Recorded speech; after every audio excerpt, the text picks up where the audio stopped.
practice and develop. Tsukiwaza, techniques of striking with the fist, begin with the basic straight punch, or chokusuki. Easily adapted to all ranges and degrees of movement, the basic punch should be practiced daily. Remember, clench your fist tightly and aim to strike with the front or largest two knuckles. To practice, ensure that you use both hands to deliver each punch. The returning hand, or hikite, is like one half of a pulley. Pull strongly with the outstretched hand to help propel the punching hand. At rest, the fist is palm up on the hip. At impact, the fist and forearm will have rotated to be palm down. When practicing with a partner, great care should be taken to avoid injury.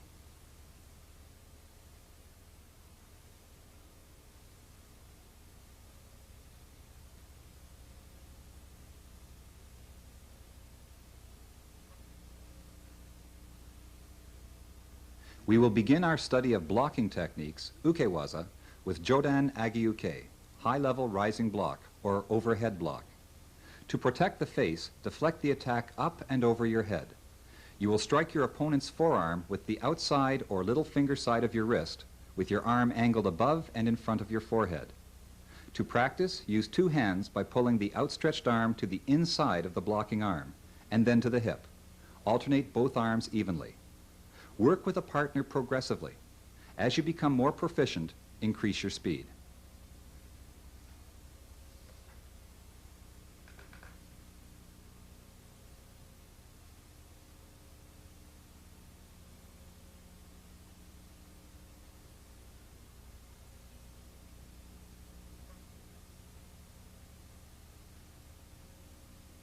Age-Uki.Soto uke, mid-level from the outside to the inside block. Deflects an opponent's attack away from your chest.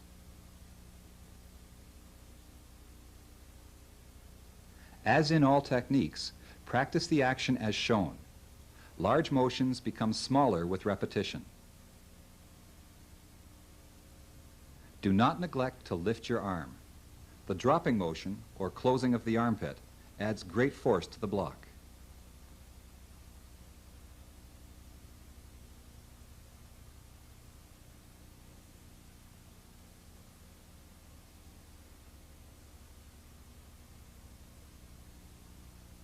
Strike your opponent's forearm with the outside of your wrist, moving the attack to the side, not down.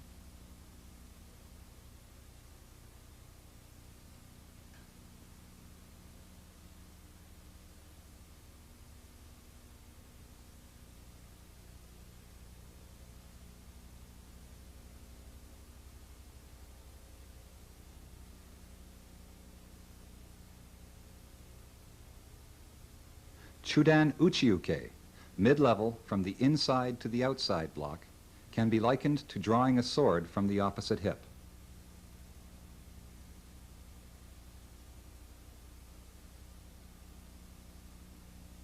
A unique aspect of this block is that the opponent's attack is deflected with the inside or thumb side of the wrist.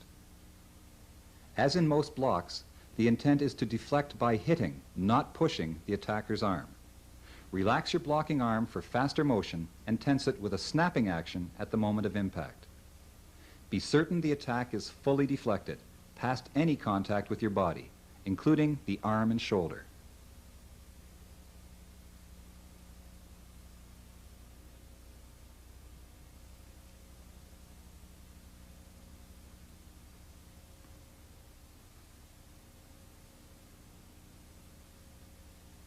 Most commonly known as the downward block, Gedan Barai is a low-level sweep which, with practice, is extremely effective against kicks and punches to the stomach, groin, and upper thighs.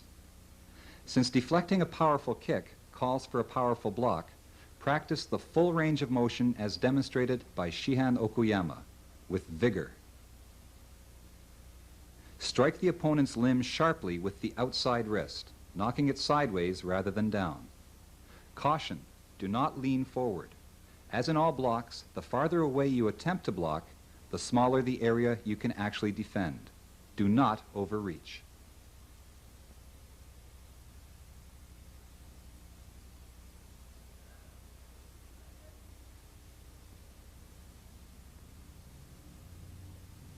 The preceding blocks use a clenched fist for striking power and strength.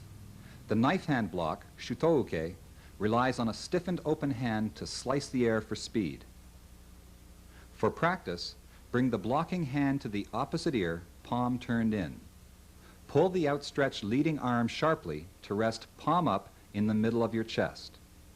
The blocking arm snaps to chop with the outside wrist, striking your opponent's chudan or mid-level attack. As you become more skilled, strike with the outside edge of your hand. Caution, tense your hand and wrist. Keep your elbow bent.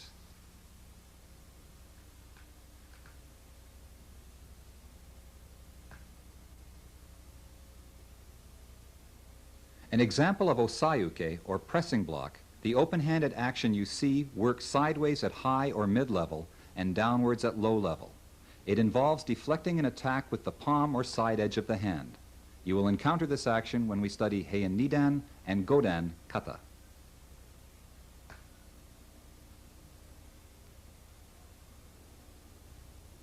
Dachi, stance. Zenkutsu, forward-leaning. Zenkutsu Dachi, forward-leaning or front stance. The front stance is at first glance an awkward-looking and feeling posture. Do not be fooled. Closer study reveals it to be strong, balanced, and mobile.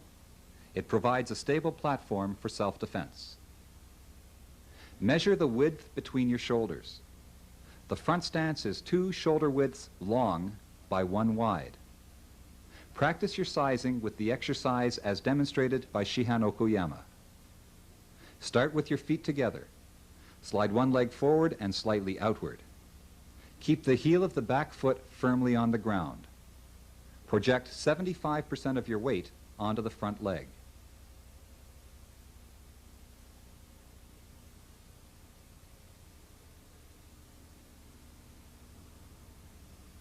Bend your front knee strongly, as though pushing your knee to a point in front of your toes.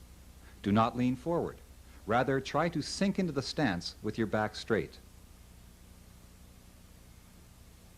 The bent front leg provides a strong push to the front. Keep your back leg extended, but not locked, to provide a resistance against the impact of a block or strike. Do not turn your back foot out to the side. Angling the back foot 45 degrees forward will allow you to use the push of the ankle to move forward or back. Shihan Okuyama demonstrates the stance in a stationary format. Notice that he always brings his feet close together when moving into Zenkutsu Dachi. This is a valuable habit to develop. When you practice the stance in movement, as in the kata or forms, you will find that centering your weight over one point allows greater balance and speed. The front stance should feel stable yet movable.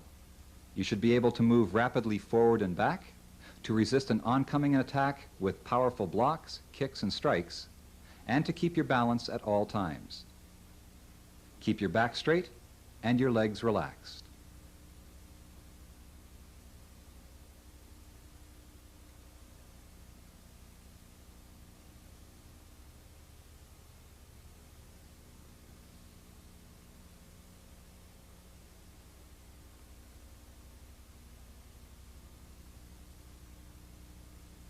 The horse stance, Kiba Dachi, is a narrow, rooted stance which is powerful to the sides and at angles to the front.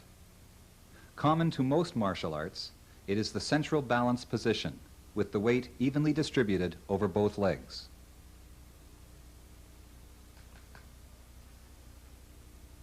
Called the horse stance because it resembles a person sitting on a broad horse, Kiba Dachi is twice the width of your shoulders from arch of foot to arch of foot. Your feet should be parallel to the front, or slightly turned in. Do not turn your feet out, as this will weaken the stance.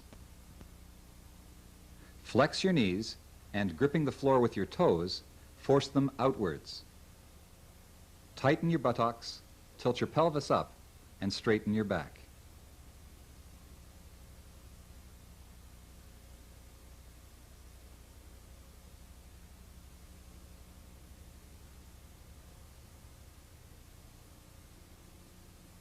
You will feel a strengthening of your legs with practice. Avoid bobbing up and down while in a horse stance. This will weaken your effort to build a strong posture.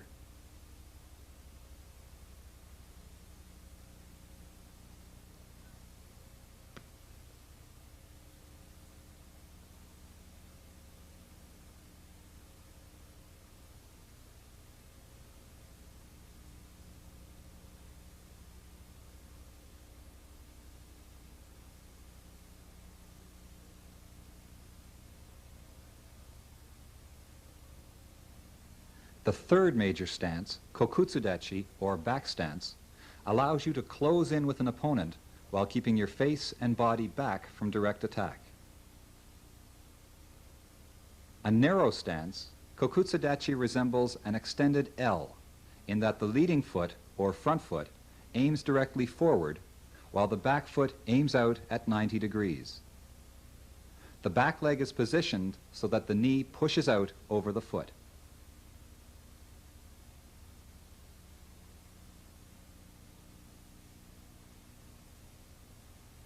In a front stance, your weight is 75% on the front leg.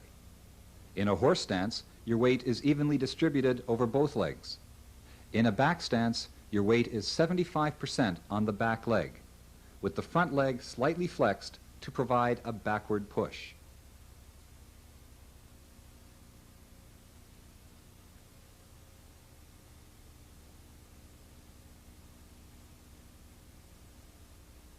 The back stance is 2 shoulder widths in length, both heels are in the same line, and your hips should aim 45 degrees forward, not to the side.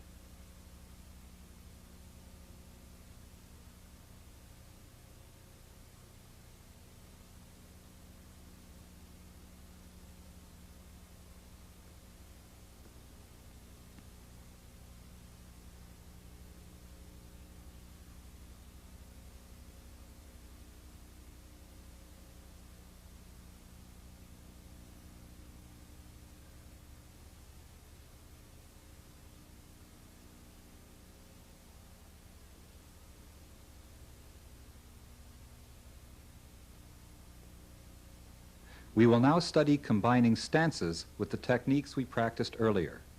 The first 3 examples demonstrate blocking and punching in a front stance. Notice the movement of Shihan Okuyama's belt. It indicates hip rotation. As you slide your lead leg out, perform a block with the same side arm. Pull the opposite hip back as though to hide the fist on your hip from an opponent. Using your blocking arm to pull, punch forward with the opposite hand, pushing the hip forward. This is a reverse punch, Gyakuzuki.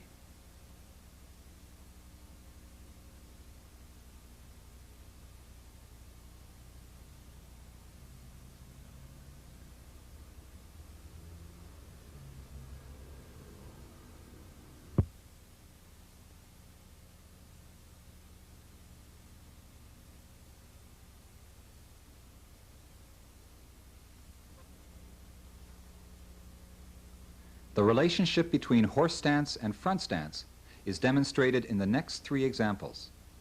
Create a horse stance 45 degrees to the front. After performing the block, shift your hips and your front leg to adopt a front stance with reverse punch. Even though the initial stance is angled, imagine the attack as directly to the front.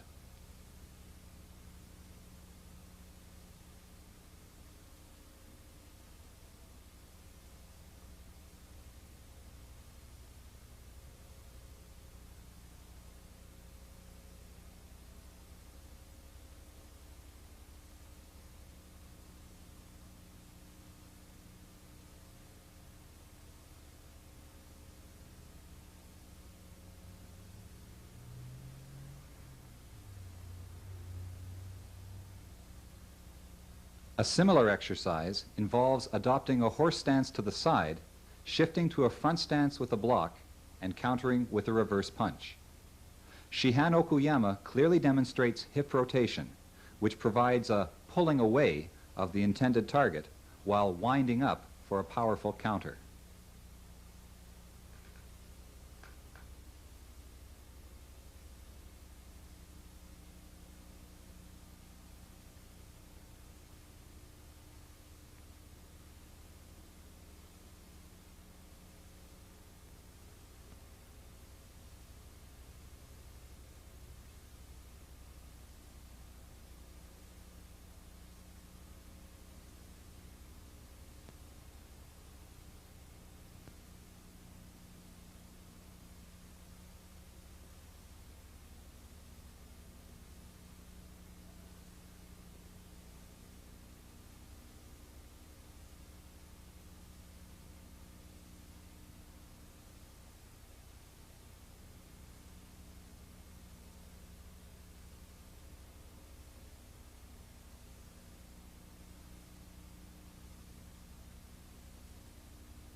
The relationship between horse stance and back stance can be seen in the next exercises.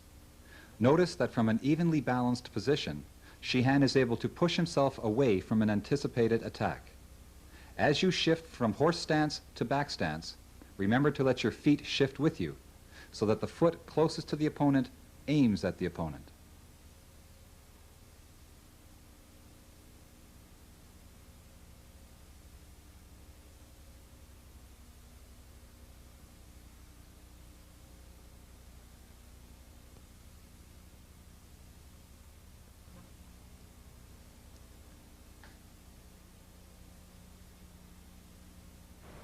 Stances can be used in a variety of ways. We will study using the pushing power of the legs to take down an opponent.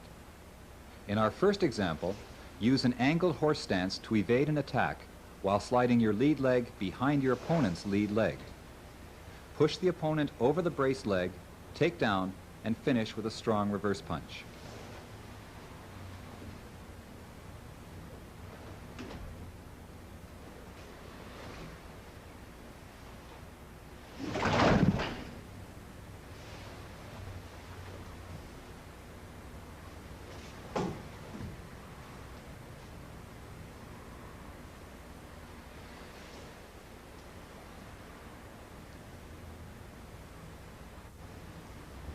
In the second example, shift from one front stance to another by walking forward.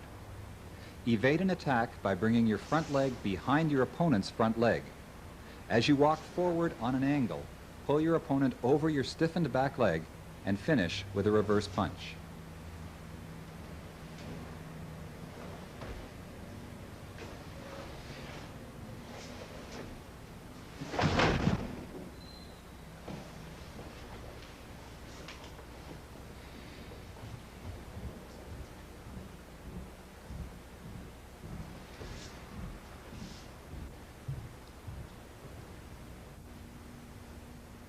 The final example uses a shifting of the hips from a back stance. As your opponent attacks, slide your front leg out and to the side of his front leg. With a sharp snap of the hips and feet, shift from a forward-facing back stance to a rear-facing back stance, pulling your opponent over your braced leg.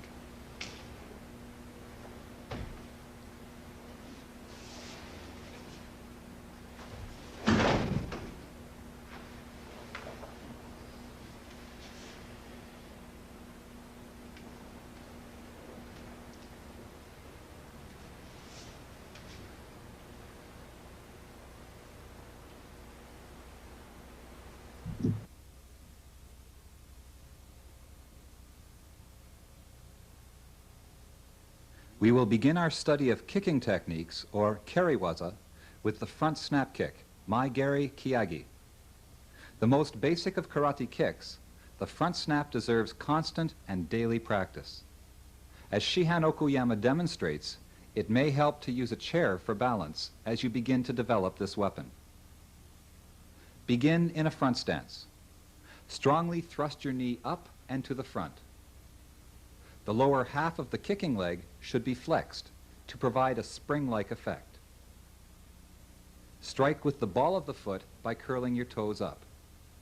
Pay attention to the recoiling of the kicking leg. The snap kick should have the feel of a whip snap. Do not allow your leg to drop to the ground extended. Hikiashi, or returning leg, will provide precision at the moment of impact, plus a sense of balance at the completion of the technique. Practice the individual segments first, raising the knee, snapping the leg out and back, then practice the kick in its full form. Avoid a soccer-like kick. Be sure your leg folds in preparation, extends to strike, and folds to return. Where the front snap kick feels like a whip snap, the side thrust kick feels like a punch delivered with the side edge or heel of your foot. Yoko Geri Kekomi, side thrust kick, begins with lifting the knee to the front.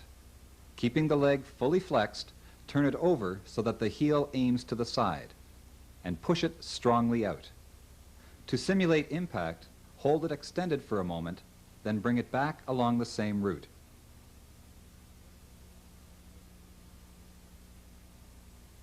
As in all kicks, remember to keep the supporting leg slightly flexed. As you develop greater power in the kick, you will find it helpful to allow the supporting foot to rotate so that the heel aims at the target. Doing so gives a longer reach while protecting the knee from twisting.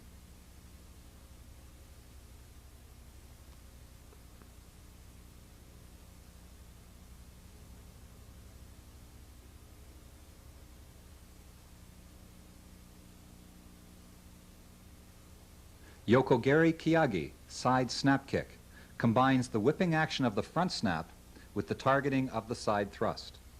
Where the thrust kick is almost exclusively a long-range kick, the side snap can be used at close and moderate ranges. Begin by lifting your knee up and to the side, with your toes aiming to the front. The striking surface will be the side edge or heel of the foot. Using a sharp lateral thrust of the hips, propel your foot in a snapping action to the side and recoil. Physically, this kick should feel like a front snap performed sideways, striking with the side edge. Do not forget to recoil your leg strongly. Initially, you will feel more success if you aim halfway between front and side. As you develop skill and flexibility, aim more to the side.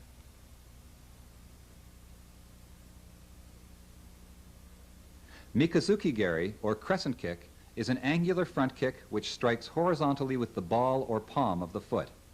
Useful for either blocking or striking, it is easily practiced by stretching out an arm as an aiming point. When performing the crescent kick, keep the leg relaxed and folded for speed.